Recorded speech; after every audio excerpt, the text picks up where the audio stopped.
Hello, everyone, and welcome to the Peppercorn Palette. My name is Julia, and this is a series where we veganize all of Claire Saffitz dessert person recipes. Today, I'm so excited. We have a really fun recipe. It is called Preserved Lemon Meringue Cake. Sounds so good. I've never worked with preserved lemons before, so that looks fun. We also get to make a vegan meringue, which is one of my favorite things to do, and I'm so excited to show you all how we're gonna do it. So today is just like a really exciting day for me. I have a spring equinox party that I'm going to later that I wanted something kind of sun themed for, so I thought lemon yellow sun is kind of fun. So without further ado, let's get baking. Okay, so what I would recommend preparing first is the lemon curd that's gonna go inside the cake. So I prepared my lemon curd last night and it's been in the fridge. It needs a few hours to cool and set. You could prepare it the night before, or I would do it before you start the rest of the recipe. How I made the lemon curd was I took 3/4 of a cup of sugar and the zest of 2 lemons, and I put them in a like medium-sized pot and massaged the lemon zest into the sugar until it had a sort of sandy texture. And then normally lemon curd has eggs in it, so to replace that as a thickening agent, I used some cornstarch. So in a separate bowl, mix cornstarch and water to make a slurry. I did 5 tablespoons of cornstarch and about 5 tablespoons of water, which was way too much. Do not do that. You really probably only need like 2 tablespoons of cornstarch, and you can always add more if it's like not thickening. So I don't really know why I did 5 tablespoons, but anyway, you do need the water. So do keep the 5 tablespoons of water. Make your slurry and then pour it into the pot along with 3/4 of a cup of fresh lemon juice.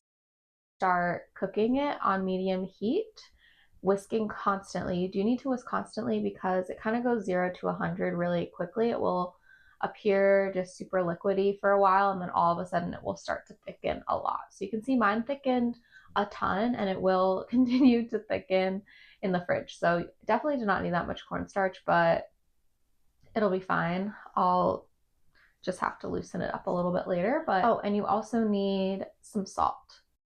Once your mixture is thickened, you're gonna go ahead and add 1 stick of butter cut into 1-inch cubes. So just add them in 1 inch at a time, letting each one melt before you add the next one. And that's it. Once it is all incorporated, you're just gonna put it into another container and put some plastic wrap over top, and make sure you press the plastic wrap down directly onto the curd to prevent a skin from forming. And then you're just gonna pop it into the fridge to set up. Okay, we're gonna start by preparing the wet ingredients.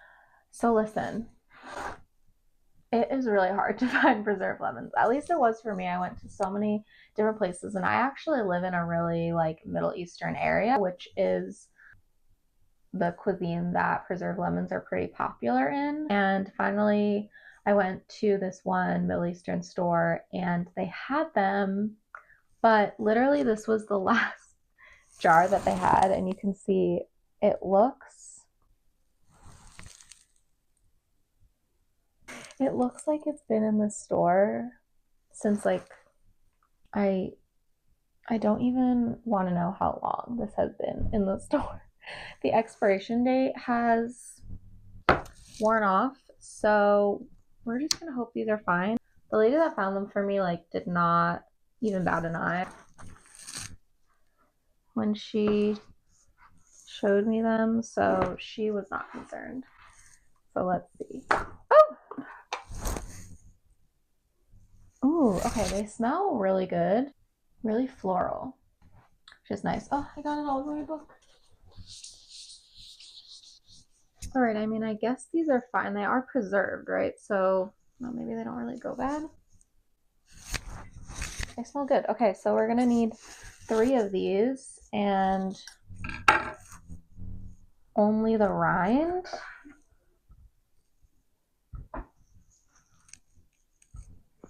Okay, so they should look like this.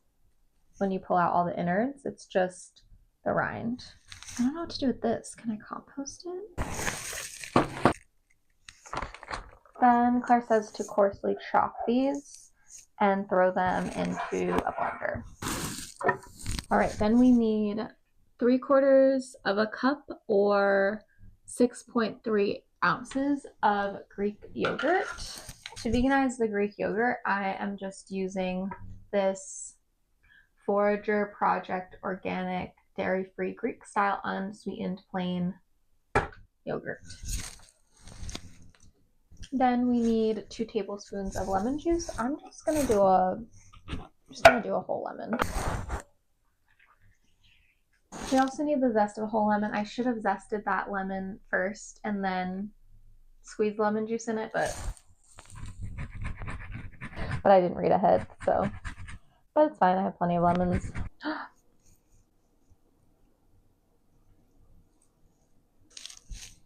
Oops. I forgot to put the blade in. Oh my god. This is so annoying. I did it. Okay. Now the last step is 2 teaspoons of vanilla, which, you know.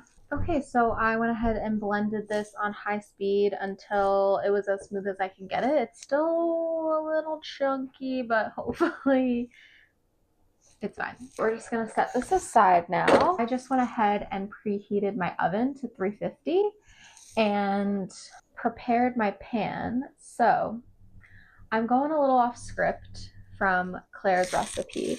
She calls for 3 8-inch cake pans. I, for some reason, lost my cake pans. I don't know where they went. I moved and I lost some things in the move. Really annoying. And I just went out to try to buy some new ones, and the local store, oh, my oven's ready. The local store near me did not have any cake pans.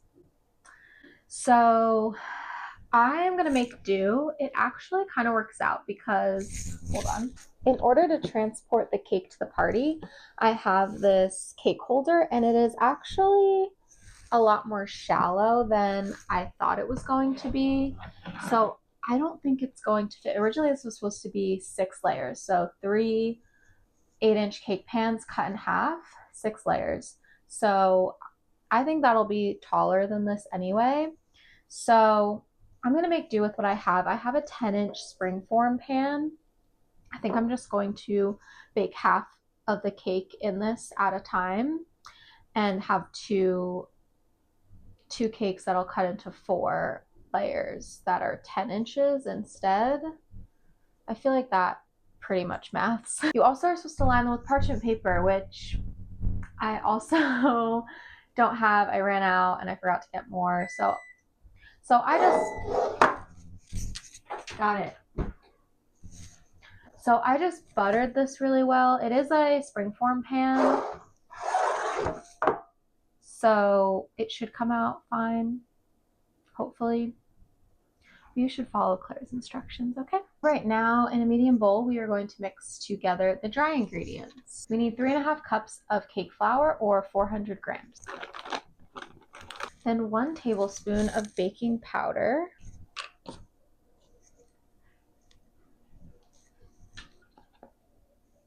Then we are going to actually omit the baking soda for now, and you'll understand why in a little bit, but I'm gonna just stir the baking powder and flour together. Now in a stand mixer, we are going to combine 2 sticks of room temperature butter. Today my vegan butter of choice is Country Crock plant-based.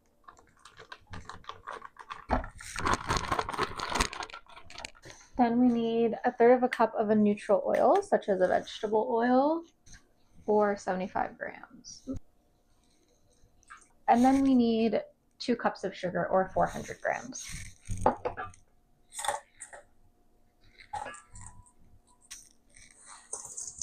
Now I'm going to beat this in my stand mixer on medium-high speed for about 5 minutes till it's light, pale, and fluffy.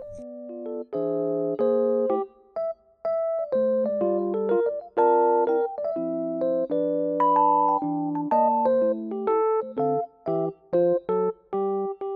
mixture has been beating for a few minutes and it looks really nice and light and fluffy.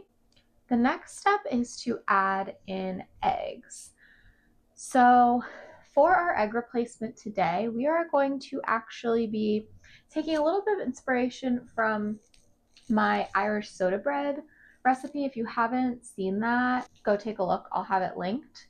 But basically, this cake is a very egg-heavy cake. There are 5 eggs in it. Granted, it is kind of a large batter, but it is still a decent amount of eggs, right? So when I'm deciding what I want to use to replace eggs in a recipe, I'm thinking about what function the egg is having in this recipe. So to me, with it being so egg heavy, it tells me that it is a really important leavening agent, and it's also providing moisture to the cake.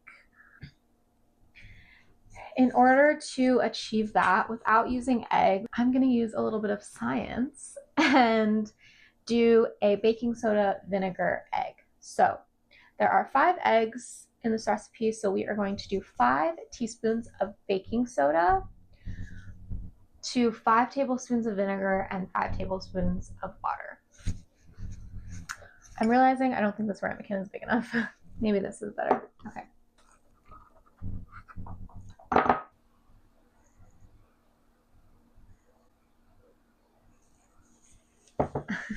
You can see the reaction happening already. All right, so we're just gonna stir up our egg, quote unquote. And now I'm going to add this into our mixer. And we're gonna beat it on high for just 1 minute. Okay, so now on low speed, we're gonna essentially alternate adding the flour and our yogurt mixture from earlier.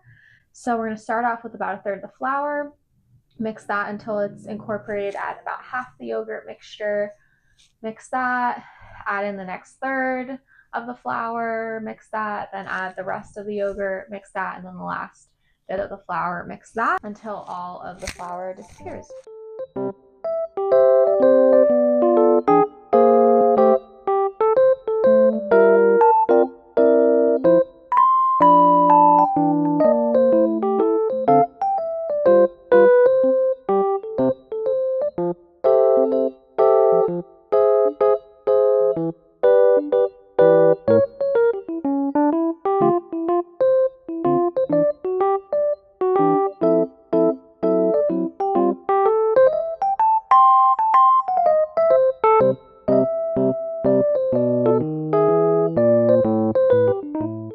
All right, my batter has finished mixing. It's looking really good. I'm very proud of it. Now we are going to divide the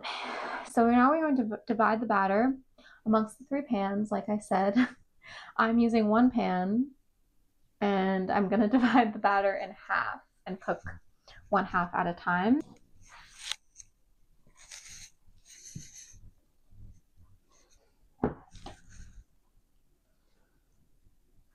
All right, hopefully I divided that evenly. I'm gonna go ahead and pop this in the oven for, I'm not sure, maybe 20 minutes. We'll see. I'm gonna keep an eye on it.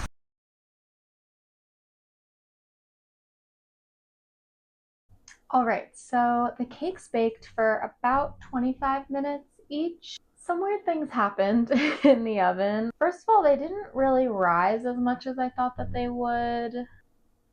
I don't really know why. But at the same time, feeling them, they do feel very light and airy still. So I guess that's not really an issue. But you can see that like they did sink a lot in the middle, which is kind of weird. I also definitely did not evenly distribute the batter.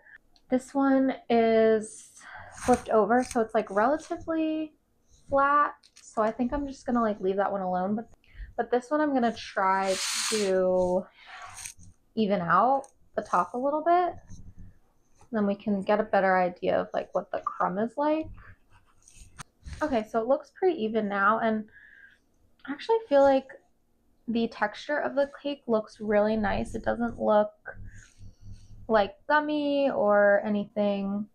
It looks well baked. It looks like it has a really nice soft crumb to it. I'm gonna try a little scrap piece here and see how it tastes.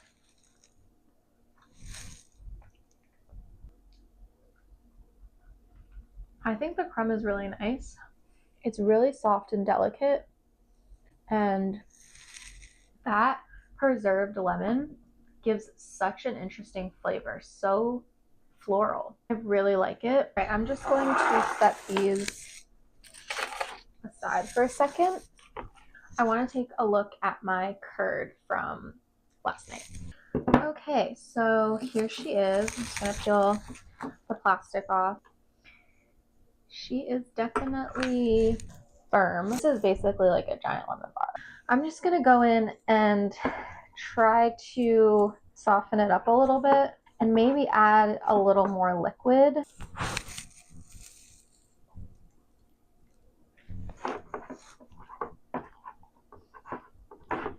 All right, so I whisked up the curd. I added a little bit more lemon juice and a little bit of water, and I think it is better now. And we're just gonna go ahead and fill the inside with our curd. So I'm gonna just be generous with this. We only have one layer, so I'm gonna make it a nice thick layer of the curd. All right, so I actually used all of the curd. I thought that it would be too much, but I think it makes a really nice thick middle layer. Now for the scary part, I'm gonna try to plop this on top. Ah, not too bad. I'm gonna just pop this in the fridge now while we work on making our Italian meringue. This is what I have been looking forward to making all day. So we're gonna make our vegan meringue now. So, unfortunately, the vegan meringue didn't exactly go as planned. Um, if you don't know, the liquid that is in a can of chickpeas is something called aquafaba. And if you whip that liquid up, it essentially acts like egg whites and becomes really fluffy, and you can make vegan meringue out of it. If you just add some sugar to it, it's essentially the same. It's pretty magical, and really fun to do. And it's not hard to do, but it is like a little bit particular and finicky. And what happened was I kind of just wung it. Like you can see here, I'm opening my chickpeas and I'm draining them. And I didn't really measure anything. I kind of just thought I could follow Claire's recipe for Italian meringue, and just replace the egg whites for the aquafaba, which you kind of can do, I think. But I just needed to do more research on like how to properly do it to make the most like stable meringue. Um, so, to make an Italian meringue, you cook sugar and water to a certain temperature, and then you pour it into the beaten egg whites as they're beating, and then it creates this like really stable meringue. So you can see here, I'm whipping up the aquafaba, and look at how magical it is. It's got all that air whipped into it, and it literally looks just like whipped egg whites. It's like really amazing. Like, I seriously don't understand how bean water becomes this, but I just think it's the most magical, cool thing. And so I pour in the sugar, and it does work. Like, you can see it looks great. I mean, look at how beautiful it is. It has nice stiff peaks. I really thought I had done something here. And there you can see how excited I am because it looked really promising. It looked really good, but as I was applying it onto the cake, I could just see it deflating, um, which was pretty disappointing. So basically, oh, and I even tried to torch it, which it's pretty cool. It does actually torch. I guess the sugar in it, does brown. But yeah, it was just like totally, I was just in denial here still. Like, I really wanted it to work, but you can see it just falling off the cake. So I made the decision to wipe it all off and try again. And yeah, this time I looked up a recipe that said that they reduced the chickpea liquid, and that I guess helps to make it more stable. And it did help. It did work really well. I still didn't really like fully follow recipe. I still though tried to use like the cooked sugar and everything, and maybe that's just not the best way to do it. I don't really know. I think I just need to do more research, but you can see here that it actually was holding up really well. It looked really good. The peaks looked really nice. I didn't dare torch it though because I was nervous that it would ruin it. So I left it and I brought it to the party. Oh, here I just wanted to show you the beautiful tablescape. So the cake made it okay, but it did still deflate a lot. I don't know if that's just like the nature of it. I mean, any meringue does deflate over time. Like, it's not something that lasts forever. But anyway, here I am trying it. And as you can see from my reaction, it did taste delicious. And a friend of mine tried it as well, and she also loved it. And everyone at the party said that they really liked it and they couldn't believe it was vegan. So it was okay. I wish that it looked a little bit better presentation wise, but people enjoyed it, so I guess that's all that matters. Thank you so much for watching. Please be sure to like and subscribe for more videos. Bye.